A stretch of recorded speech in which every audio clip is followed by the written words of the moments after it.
దేవుని యొక్క పరిశుద్ధ నామానికి మహిమ కలుగును గాక. ప్రియమైనటువంటి దేవుని బిడ్డలారా, మరి మీ అందరికి కూడా ప్రభు పేరిట వందనాలు తెలియజేస్తా ఉన్నాను.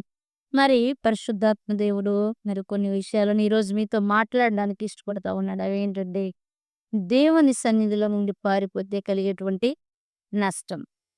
ఏమి నష్టాలు జరుగుతాయి అని మనం ఆలోచన చేస్తే ఒకసారి యోనా గ్రంథాన్ని జ్ఞాపకం చేసుకుంటే యోనా అనేటువంటి భక్తుడిని దేవుడు మరి నినివే పట్టణానికెళ్ళి వాళ్ళ యొక్క దుర్గతిని గురించి వారితో బోధించి ఉంటే, ఆయన నినివే పట్టణం వెళ్ళకుండా ఏం చేస్తాడంటే తర్షీషుకు అది టికెట్ తీసుకొని తర్షీష్‌కి వెళుతాడు. అయితే ఈయన ఎక్కడి నుండి పారిపోతున్నాడంటే దేవుని సన్నిధి నుండి పారిపోతున్నట్లుగా యోనా గ్రంథం 1 అధ్యాయం 10వ వచనంలో చెప్తాడు. యెహోవా సన్నిధిలో నుండి పారిపోచున్నట్టు అతడు ఆ మనుషులకు తెలియజేసి ఉండెను గనుక వారు ఆ సంగతిని మరింత భయపడిరి. అప్పుడు వారంటారు అతడు వారితో ఇట్లనెను, "నేను హెబ్రీయుడను. సముద్రమునకు, భూమినికి సృష్టికర్త అయిన ఆకాశమందు దేవుడైన యెహోవా యందు నేను భయభక్తులు గలవాడనై ఉన్నాను" అంటాడు. అసలు అది చెప్పుకోవడం మాత్రం భలే చెబుతున్నాడు. ఆకాశానికి, భూమికి సృష్టికర్తమైనటువంటి దేవుని యందంట ఇతను భయభక్తులు కలిగిన వాడు. కానీ నేనేం చేస్తున్నాడంటే దేవుని సన్నిధి నుండి పారిపోతా ఉన్నాడు దేవుని యొక్క బిడ్డలారా. అసలు హెబ్రీయులు అంటే చురుకైన వారు అని అర్థం. ఎవరు? మనం నిర్గమాకాండంలో చూస్తాం గదా! హెబ్రీ స్త్రీలు పూయా దగ్గర మంత్రసానులు ఫరో దగ్గర ఏమంటారంటే, వారు హెబ్రీ స్త్రీలు చాలా చురుకైన వాళ్ళు. మేము కానుక పీటల దగ్గరకు వెళ్ళేసరికి వారు ప్రసవించిరి అని జెప్పేసి చెప్తారు. మరి వాళ్ళని కాపాడనందుకు మంత్రసానుల యొక్క వంశాన్ని దేవుడు వృద్ధిపరిచాడని గూడా లేఖనాలు సెలవిస్తా ఉంటాయి. అయితే మన టాపిక్ అది గాదు గానీ, హెబ్రీయులకున్నటువంటి లక్షణం ఏంటంటే చురుకుదనం దేవుని బిడ్డలారా. వారు చురుకైన వారంటే చాలా యాక్టివ్‌గా ఉంటారు. దేనిలో అంటే దేవుని కొరకు నిలబడే విషయంలో, దేవుని కొరకు తెగించే విషయాల్లో చాలా చురుకుదనాన్ని చూపిస్తారు. అయితే ఈ యొక్క హెబ్రీయుడు వలన మరి ప్రజలకు మేలు కలగాలి గానీ, దానికి ఆపోజిట్‌గా ఏం జరుగుతుందంటే కీడు కలుగుతుంది దేవుని బిడ్డలారా. అంటే ఎందుకు కీడు కలుగుతుంది అని ఆలోచన చేస్తే, ఇతడు దేవుని మాట వినకుండా, దేవుని చిత్తానికి లోబడకుండా, దేవుడు చెప్పినది చెయ్యకుండా, తన ఇష్టానుసారంగా తర్షీష్‌కి కేవు తీసుకొని వెళుతున్నట్లుగా మనం చూస్తా ఉన్నాం. ఎప్పుడైతే తర్షీష్‌కి వెళుతూ ఉన్నాడో, ఓడ అడుగు భాగానికెళ్ళిపోయాడు దేవుని బిడ్డలారా.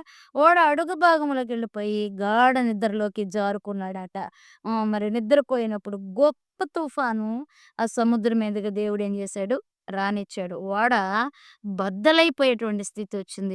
మరి ఆ తుఫానొచ్చి ఓడ బద్దలైపోతున్నటువంటి పరిస్థితుల్లో కూడా ఈ యొక్క దైవజనుడు లేదా యోనా ఏం చేస్తా ఉన్నాడంటే గాఢ నిద్రపోతున్నట్లుగా లేఖన భాగం సెలవిస్తా ఉంది దేవుని యొక్క బిడ్డలారా.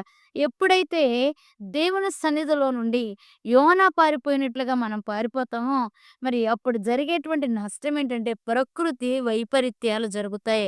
ఈరోజు ప్రకృతి వైపరీత్యాలు జరగడానికి గల కారణాన్ని ఆలోచన చేస్తే, దేవుని సన్నిధి నుండి పారిపోవటం పాపము ఎక్కువైపోవటం. మరి అట్లాగే ఆస్తి నష్టం, ప్రాణ నష్టం చూసారు దేవుని యొక్క బిడ్డలారా. వాళ్ళు తెచ్చుకున్న సామాగ్రి అంతా సముద్రంలో పడవేసి ఓడను తేలిక చేయాలనేటువంటి ఒక ఆలోచన కలిగి ఉన్నారు. కానీ ఆ ఓడ ఎన్ని సామాను పడేసినా కూడా తేలిక అవ్వట్లే. ఎందుకంటే బరువైనోడు, పాపపు భారాన్ని మోస్తున్నవాడు, పాపపు మూటను పెట్టుకున్నవాడు ఆ ఓడలో ఇంకా ఉన్నాడు దేవుని బిడ్డలారా. అంటే దేవుని పని నువ్వెప్పుడైతే చేయవో, దేవుడు మాట నువ్వెప్పుడైతే ఇనవో, దేవుడు చెప్పిన మాటను వినడానికి నువ్వెప్పుడైతే ఇష్టపడవో, అప్పుడు నువ్వొక పాపపు మూటగా మారిపోతావు. నువ్వెప్పుడైతే పాపపు మూటగా మారిపోతావో, నిన్ను బట్టి సమాజానికి నష్టం.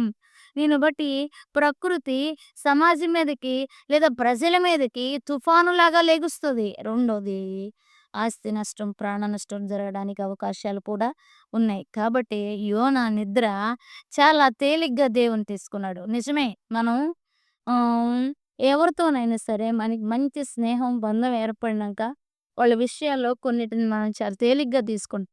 లేదు దేవుని బిడ్డలారా. తేలిగ్గా తీసుకున్నామనుకో దైవ త్రాసులో తేలికైపోతావు. జనం మధ్యలో నవ్వుల పాలైపోతావు. చూసావా? మరి ఆకాశమునకు, భూమికి సృష్టికర్త అయినటువంటి సైన్యములకు అధిపతి అయినటువంటి ఇశ్రాయేలు దేవుడైన యెహోవాను యెహోవా సన్నిధి నుండి నేను పారిపోతున్నానన్నారు. మరి ఎంత నవ్వుల పాలై ఉంటాడో కదా! యోన. మరి కాబట్టి నువ్వు దేవుని సన్నిధిలో తప్పించుకుంటున్నావా? ప్రతిరోజు దేవుని వాక్యం ఏంటంటే 2 నిమిషాలు, ఒక్క నిమిషం జూసి ఆ! దాన్ని వదిలేస్తున్నావా? ఆ! ఎప్పుడు ఉండేదే గదలే అన్నట్లుగా ఉంటుందా? జాగ్రత్త. దేవుడు నీకిచ్చిన సమయం 10 నిమిషాల సమయాన్ని నువ్వు వాడుకోలేకపోతే యుగయుగాలు, తరతరాలు పరలోక రాజ్యంలో నువ్వు ఎలా ఇమిడి ఉండగలుగుతావు జెప్పు? కాబట్టి కంప్లీట్‌గా నువ్వు చూడ్డానికి ఇష్టపడాలి. అంతేను. ఎందుకంటే దేవుని సన్నిధి నుండి ఇప్పుడు ఈ మాటలు గూడా దేవుని సన్నిధిలో ఉండి చెప్పే మాట. ఈ మాటలు గూడా దేవుడు మీకు అందిస్తున్న మాటలు. ఈ మాటలు నువ్వు వింటున్నప్పుడు నువ్వు దేవుని సన్నిధిలో ఉన్నట్టు అర్థం. అంతేగాని ఒక 1 మినిట్, 2 మినిట్స్ చూసి క్లోజ్ చేసావనుకో, నువ్వు దేవుని సన్నిధి నుండి పారిపోతున్నట్టు అర్థం. కాబట్టి నువ్వు పారిపోవడానికి ప్రయత్నం చేసిన ప్రతిసారి నీకు నష్టం, నీ పక్కన వారికి నష్టం. కాబట్టి నువ్వు దేవుని సన్నిధి నుండి పారిపోయే ప్రయత్నం చేయకూడదు. దేవుని సన్నిధి నుండి పారిపోయే ప్రయత్నం చేయకూడదు. రెండోది నువ్వు జీవము కలిగిన ప్రభువైన యేసుక్రీస్తు వారి రక్తం చేత కడగబడ్డావు గనక, నువ్వు చురుకుగా ఉండాలి. దేవుని కొరకు నిలబడేటువంటి శక్తి, సామర్థ్యం కలిగిన వ్యక్తిగా నువ్వుండాలి. దేవుని కొరకు ఏ సందర్భంలోనైనా తెగించగలిగిన సత్తువ, బలము నీకుండాలి. అవేమీ లేకుండా నేను గూడా క్రైస్తవుడిని, నేను గూడా యేసు ప్రభు బిడ్డని అని చెప్పుకోవడం వల్ల ఉపయోగం లేదు. నువ్వు చెప్పుకోవద్దు. నువ్వు చెప్పుకోవడం వల్ల ప్రయోజనం లేదు. ప్రభువైన యేసుక్రీస్తు వారు చెప్పాలి. ఈమె నా బిడ్డ లేదా ఈయన నా బిడ్డ అని యేసయ్య జెప్పాలి. యేసయ్య ప్రభువా నేను నీ బిడ్డనని ఏనాడైనా ప్రార్థనలో అడిగావా? ప్రభువా నన్ను చేర్చుకున్నావా అని అడిగావా? కాడికి ఒక బడ్జెట్ లిస్ట్ ఉంటది. ఆ లిస్ట్ చెప్పుకోవడం, ఆమేన్ చెప్పటం.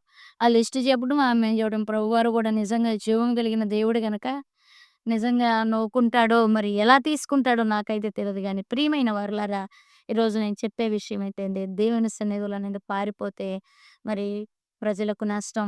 నువ్వు దేవుని సన్నిధిలో ఉండి, దేవునికి దగ్గరగా ఉండి, ఆయన యొక్క ఆలోచనలు పొందుకుంటే, నీ వలన ప్రజలకు లాభం. ఆస్తి నష్టం ఉండదు, ప్రాణ నష్టం. నువ్వు దేవుని సన్నిధి నుండి పారిపోతే యోనాలాగా మరి ప్రకృతి వైపరీత్యాలు, ఆస్తి నష్టం, ప్రాణ నష్టం ఇవన్నీ గూడా జరుగుతాయి. రెండోది నువ్వు చేయవలసినటువంటి నీ సామర్థ్యం తగ్గిపోయి, దేవుడు పిలిచినప్పుడు ఎళ్ళకపోతే, తర్వాత నీకు తీరిక దొరికినప్పుడు ఎళ్ళితే, అప్పుడు నీ సామర్థ్యం త తగ్గిపోయి, నువ్వు దేవుని కొరకు చేయాలనుకున్నటువంటి పనిని కంప్లీట్ చేయలేకపోతావు దేవునికి దగ్గర. సగం చేసేసరికి అలసటొచ్చిద్ది. అందుకే భక్తుడంటాడు, "నాకు బలం ఉన్నంత వరకు చేయలేదు దేవుని యొక్క పనిని. నాకు స్వరం ఉన్నంత వరకు నేను పాడలేదు దేవుని యొక్క పాటలు" అని. అంటే నువ్వు ఎప్పుడైతే దేవుని పిలుపు నీకు వినబడిందో, దేవుని పిలుపు ఇదని నీకు కన్ఫర్మ్ అయిందో, దేవుడు నన్ను పిలుస్తున్నాడు, నేను ఆయన పని కొరకు నియమింపబడ్డాను అని నీకు అర్థమైందో, ఆ టైంలో నువ్వు సాకులు చెప్పి దేవుని సన్నిధి నుండి పారిపోతే ఇబ్బంది పడకు. అట్లా గాకుండా ఆ! నువ్వు దేవుని సన్నిధిలో ఉండి ఆయన పని ఆయన సమయంలో ఆయన చెప్పినప్పుడు నువ్వు చేస్తే విస్తారమైన కోతను నువ్వు కొయ్యగలుగుతావు. ధాన్యాన్ని కూర్చుకోగలుగుతావు. కానీ నువ్వు దేవుడు చెప్పిన సమయానికి వెళ్ళకుండా తర్వాత వెళ్ళావంటే ధాన్యాన్ని కూర్చడం కాదు గానీ, నువ్వు నీలో సత్తువు తగ్గిపోయి పని చేయలేకపోతున్నావు. కాబట్టి దేవుని మాటలు జ్ఞాపకం చేసుకొని, దేవుని సన్నిధిలో నుండి పారిపోవడానికి ప్రయత్నం చేయొద్దని, దేవుని సన్నిధిలో నిలబడి ప్రతి దాన్ని కూడా పొందుకున్నప్పుడు ఆశ్చర్యమైన కార్యాలు, బలమైన కార్యాలు, శూర కార్యాలు దేవుని కొరకు చేసి ప్రజలందరి ఎదుట ఆయన నీలో నుండి కనపరచబడతాడు.